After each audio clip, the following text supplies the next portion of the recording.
Я сяду. Дилка, садись. Садись, Алиша, сфоткай.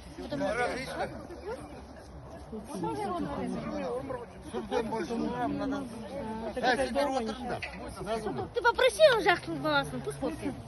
Сейчас. Султанчик, ты нас сфоткаешь?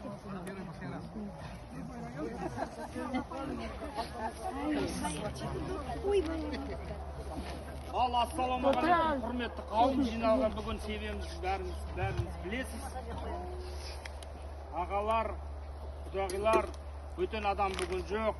Жеңгелер, апалар, бүгін жиналған себебіміз Ахметжан ағамыздың басын көтеріп, шартағын орнатып, сол беріп атқан Құдай тамағымыз.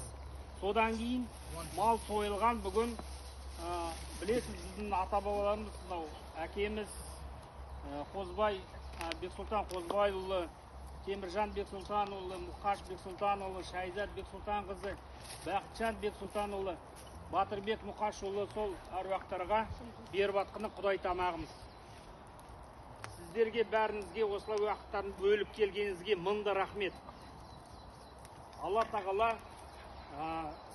баршаңызға тілейтін денсаулық, ашпаныңыз ашық болсын, бала-шағамыз демес бәрі аман болсын, жортқанда жолдарыңыз болсын, ойлаған мақсатына жеткізсін Алла тағала. Алла тағала енді басымызды той думанда кездестік Алла жазсын. Қайда жүрсек те біз бәріміз аман болайық. Алла тағала өзі пана болсын, тіл көзден, пәле-жаледен, ажал бейіттен сақтасын. Ас болсын.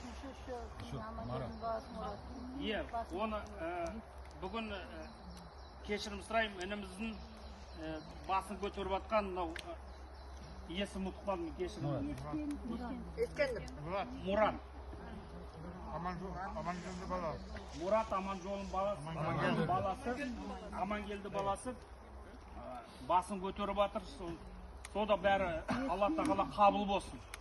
Жатқан жерде жарық болсын, иманды болсын. Алла тағаланың Құдайдың несі тие берсін. Көп рахмет келгеніңізге. Ас болсын бәрі.